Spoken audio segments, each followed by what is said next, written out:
ഞാൻ എന്തുകൊണ്ട് യൂട്യൂബ് തുടങ്ങി ഒരു 8 റീസൺസ് ഞാൻ പറയാം. റൂട്ട് കോസ് എന്താണെന്ന് വെച്ചാൽ എൻ്റെ ഒരു കസിൻ ബ്രദർ ഉണ്ട്, ജലാലുദ്ദീൻ എന്നാണ് പേര്. അപ്പോൾ അവരായിട്ടുള്ള ഒരു കാഷ്വൽ സംഭാഷണത്തിൽ എനിക്ക് ഒരു ഐഡിയ കിട്ടി. ജലാലുദ്ദീൻ പറഞ്ഞ ഒരു കാര്യം എന്താണെന്ന് വെച്ചാൽ നമ്മളെ അറിവ് എത്ര നിസ്സാരമായാലും അതിനെ അണ്ടർ എസ്റ്റിമേറ്റ് ചെയ്യരുത്. അത് ഷെയർ ചെയ്യുമ്പോഴാണ് അതിൻ്റെ വാല്യൂ എത്ര ഉണ്ട് എന്നുള്ളത് നമുക്ക് തന്നെ മനസ്സിലാവുക എന്നുള്ളതാണ്. അത് ശരിക്കും പറഞ്ഞാൽ സത്യമാണ്. കാരണം എനിക്ക് SLC കഴിഞ്ഞു, +2 പോയിട്ടില്ല, ഡിപ്ലോമ, BTech, MTech, അതിൻ്റെ ശേഷം ഒരു ജോലി കയറി, രണ്ടാമത്തെ ജോലി കയറി, ഇൻ്റർവ്യൂ എക്സ്പീരിയൻസുകളുണ്ട് 4-5 അതിനുശേഷം ഫുട്ബോൾ കളിക്കാനറിയാം, ലാംഗ്വേജ് പഠിക്കാനറിയാം, അറബിക് ലാംഗ്വേജ് കുറച്ചറിയാം, ഇംഗ്ലീഷ് ലാംഗ്വേജ് കുറച്ചറിയാം, അതുപോലെ തന്നെ സോഫ്റ്റ് സ്കില്ലുകൾ കുറച്ചുണ്ട്, ഫയർ സ്റ്റാഫ്, സ്പിന്നിങ് അറിയാം.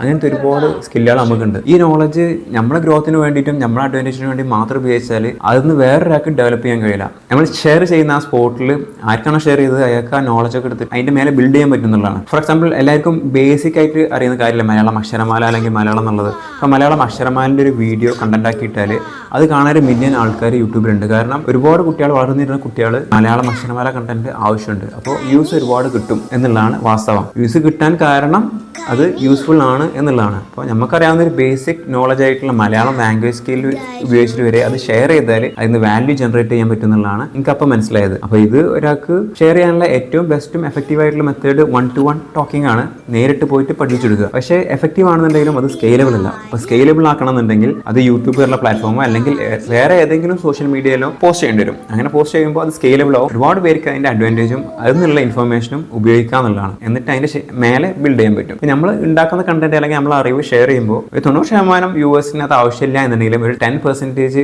വളരെയധികം അത്യാവശ്യമുള്ളവരായിരിക്കും അത്. മുറ്റത്തെ മുല്ലക്ക് മണമില്ല എന്ന് പറഞ്ഞ പോലെ നമുക്കറിയുന്ന നമ്മളെ അറിവിന് നമുക്കൊരു വില ഇല്ല. ചിലപ്പോൾ നമ്മളായിട്ട് ഇമ്മീഡിയറ്റ് ആയിട്ട് സഹവസിക്കുന്ന ആൾക്കാർക്കും വലിയ വില ഒന്നും ഉണ്ടാവില്ല. പക്ഷേ അത് ഷെയർ ചെയ്യുമ്പോൾ അതിൻ്റെ വില ശരിക്കും മനസ്സിലാവും. അതാണ് ഒന്നാമത്തെ റീസൺ. നമ്മളെ നോളജിനെ അണ്ടർ എസ്റ്റിമേറ്റ് ചെയ്യരുത്. ഏറ്റവും ചെറിയ നോളജ് ആയാലും അത് ഷെയർ ചെയ്താൽ അതിൻ്റെ ഒരു വാല്യൂ നമുക്ക് കാണാൻ പറ്റും എന്നുള്ളതാണ്.